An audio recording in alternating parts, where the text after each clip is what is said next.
رب والی زندگی، خدا رخی زندگی، اللہ اورینٹڈ لائف گزارنے کے لیے کس قدر ضروری ہے کہ زندگی کے ہر پہلو کے اعتبار سے جائزہ لیا جائے۔ انسان جو زندگی گزارتا ہے اس میں سے کتنا وقت اس کا گھر کے اندر گزرتا ہے۔ مرد کمانے کے لیے نکلتے ہیں، خواتین ضروریات کے لیے نکلتی ہیں، گھروں سے نکلنا، گھر واپس آنا، گھر رہنا اور گھروں میں ضروریات کو پورا کرنا، یہ سب کچھ دنیا میں جاری رہتا ہے۔ گھر کے اندر کی زندگی کو کیسے گزاریں، نارملی ہم دیکھتے ہیں یہ باتیں اکثر لوگوں کو معلوم ہے کہ گھر میں داخل ہوتے ہوئے دعا پڑھنی چاہیے۔ نبی صلی اللہ علیہ وسلم کا فرمان ہے، جب آدمی گھر میں داخل ہو اور داخل ہوتے وقت اور کھانا کھاتے وقت اللہ تعالیٰ کا ذکر کرے تو شیطان کہتا ہے نہ تمہیں سونے کی جگہ ملی نہ کھانا ملا، اور جب گھر داخل ہوتے وقت اللہ تعالیٰ کا ذکر نہ کرے تو شیطان اپنے ساتھیوں سے کہتا ہے تم نے سونے کی جگہ پا لی، اور جب وہ کھاتے وقت بھی اللہ تعالیٰ کا ذکر نہیں کرتا تو شیطان کہتا ہے تم نے سونے کی جگہ اور کھانا دونوں کو پا لیا۔ تو گھر داخل ہوتے وقت اللہ تعالیٰ کا نام لینا ضروری ہے، لیکن اگر کسی ایسے گھر میں داخل ہونے کا ارادہ ہو جس میں کوئی نہیں رہتا تو سیدنا عبداللہ ابن عمر کے بیان کے مطابق یہ کلمات کہنے چاہیے، السلام علینا وعلی عباد اللہ الصالحین، ہم پر سلامتی ہو اور اللہ تعالیٰ کے نیک بندوں پر سلامتی ہو۔ گھر میں رہنا انسان کے لیے باعث سکون ہونا چاہیے۔ سکون کے لیے خود کو کنٹرول کرنا بہت ضروری ہے، اس لیے سب سے پہلی چیز جس پہ کنٹرول کرنا ہے وہ غصہ ہے،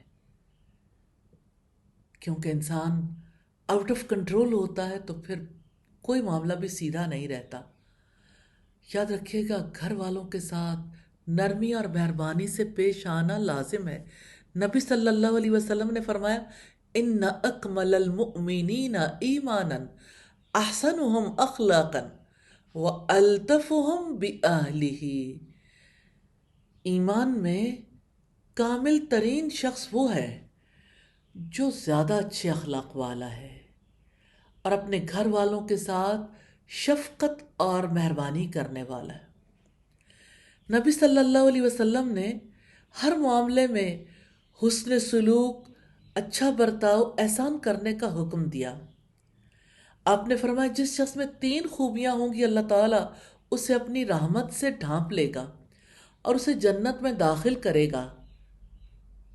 اس میں پہلی چیز ہے مہمان کے ساتھ نرمی برتنا، والدین کے ساتھ شفقت کرنا اور غلام کے ساتھ حسن سلوک کرنا۔ تینوں کا تعلق گھر سے ہے۔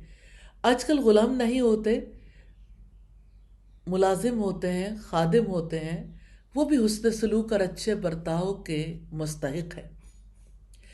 اسی طرح سے یہ بھی دیکھنا ضروری ہے کہ گھروں کا انٹیریئر کیسا ہو۔ نبی صلی اللہ علیہ وسلم نے ایسے پردوں اور چادروں کو گھر میں استعمال کرنے سے روکا جن پر جانداروں کی تصویریں ہوں۔ سیدہ عائشہ کہتی ہیں کہ رسول اللہ میرے پاس تشریف لائے تو میں نے اپنے گھر کے سائبان پر ایک پردہ لٹکایا ہوا تھا جس پر تصویریں تھیں۔ جب آپ نے انہیں دیکھا کھینچ کر پھینک دیا، آپ کا چہرہ سرخ ہو گیا اور فرمایا قیامت کے دن سب سے زیادہ سخت عذاب ان لوگوں کو ہوگا جو اللہ تعالیٰ کی مخلوق کی طرح خود بھی بناتے ہیں۔ سیدہ عائشہ فرماتی ہیں کہ میں نے پھر ان سے 1 یا 2 تکیے بنا لیے، اور اب دیکھیے کہ وہ گھر جس میں رحمت کے فرشتے نہ آئے اس گھر میں خیر کب باقی رہے گی۔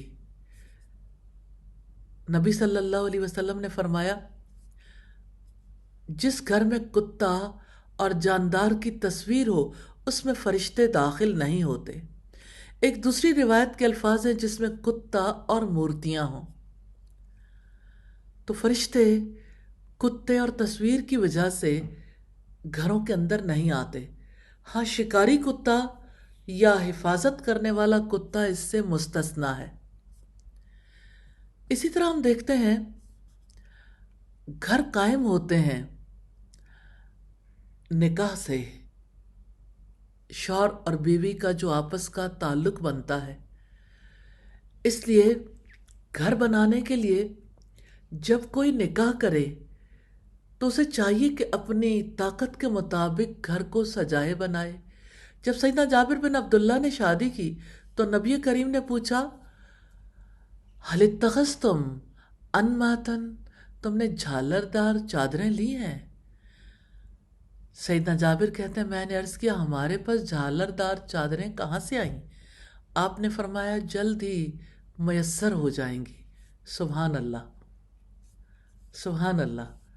یعنی اس میں حرج کی بات نہیں، بلکہ اپنی استطاعت کے مطابق گھروں کو خوبصورت بنانا بھی ضروری ہے۔ پھر اسی طرح سے گھروں میں داخلے کے کچھ آداب ہیں جن کا خیال رکھنا بہت ضروری ہے۔ کسی کے گھر میں داخل ہونے سے پہلے اجازت لینا ضروری ہے، اس لیے کہ معلوم نہیں کہ وہ کس حال میں ہے۔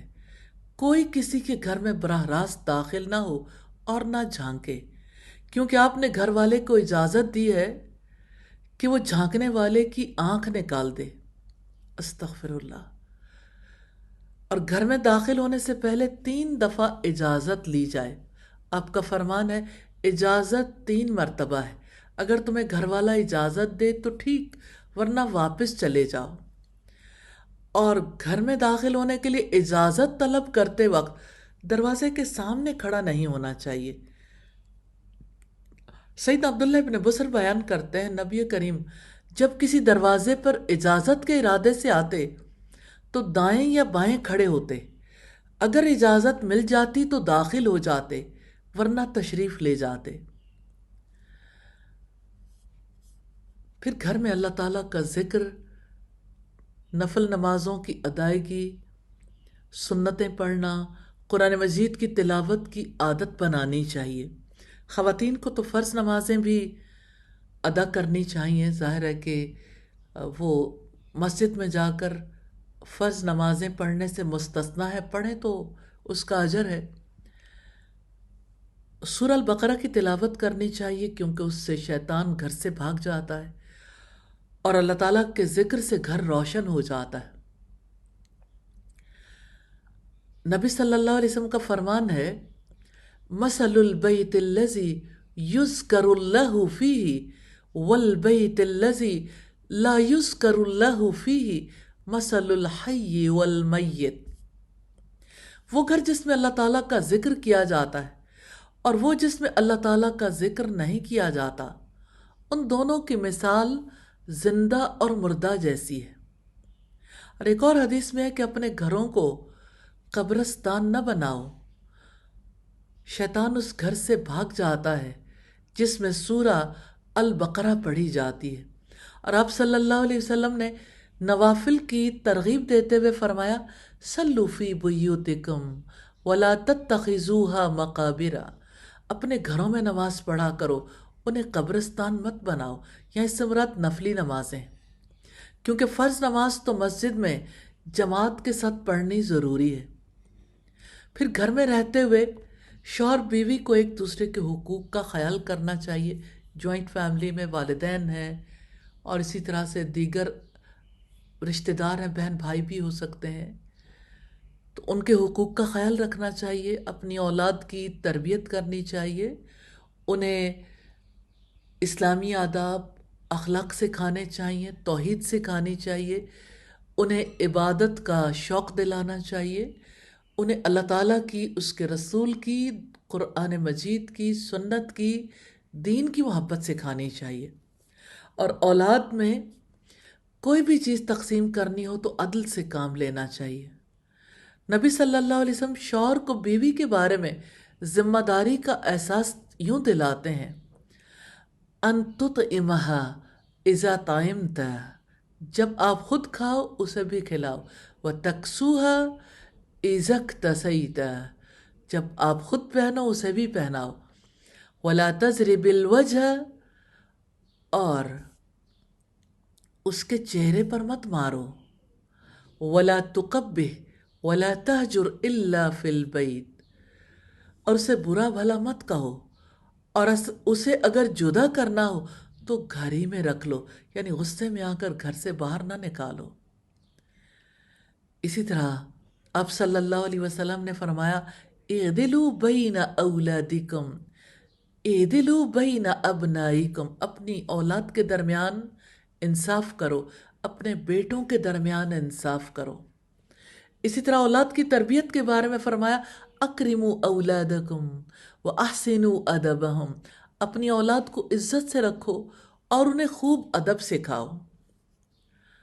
اللہ تعالی ہمیں توفیق عطا کرے۔ گھر والے حق رکھتے ہیں کہ ہم ان کی مدد کریں۔ سیدہ عائشہ سے پوچھا گیا کہ نبی کریم صلی اللہ علیہ وسلم کا گھر میں رہن سہن کیسا تھا؟ فرمانے لگیں گھر کے کام کاج کیا کرتے تھے، اور جب نماز کا وقت ہو جاتا تو نماز کے لیے تشریف لے جاتے تھے۔ گھر محض سونے کے لیے، گھر محض گپ شپ کے لیے، گھر محض ضروریات پوری کرنے کے لیے نہیں ہے، گھر سکون کے لیے ہے۔ اور گھر میں وہ کام ضرور ہونا چاہیے جس کا اللہ رب العزت نے حکم دیا، یا ایھا الذین آمنوا قوا انفسکم واہلیکم نارا، اے لوگو جو ایمان لائے ہو، اپنے آپ کو اور اپنے گھر والوں کو آگ سے بچاؤ، اپنے گھر والوں کو آگ کی طرف بڑھتا ہوا نہ دیکھیں۔ گھروں میں جو تیزی سے تبدیل ہوتے ہوئے معاملات ہیں، ان میں ایک لباس کے بارے میں بے احتیاطی ہے، دوسرا کھانوں میں صحت کا لحاظ نہ رکھنا ہے، تیسرا حلال و حرام کی تمیز ختم ہونا ہے، چوتھے اللہ تعالیٰ کی حدود کی پامالی ہے۔ استغفر اللہ۔ نبی صلی اللہ علیہ وسلم نے بلا وجہ اور بغیر ضرورت کے برہنہ ہونے سے منع کیا ہے۔ آپ نے فرمایا برہنہ ہونے سے اجتناب کرو، کیونکہ تمہارے ساتھ ایسے فرشتے ہوتے ہیں جو صرف بول و براز اور بیوی سے صحبت کے وقت تم سے جدا ہوتے ہیں، لہٰذا تم ان کی عزت کرو اور ان سے شرم کرو۔ اللہ تعالی ہمیں توفیق عطا کرے کہ ہم گھر والوں کے حقوق ادا کر سکیں اور اپنے گھروں کو جنت نشاں بنا سکیں، اور ان گھروں میں اللہ تعالیٰ کی یاد اور اللہ تعالیٰ کا کلام اور اس کے رسول کی سنت مہکے۔ آمین ثم آمین۔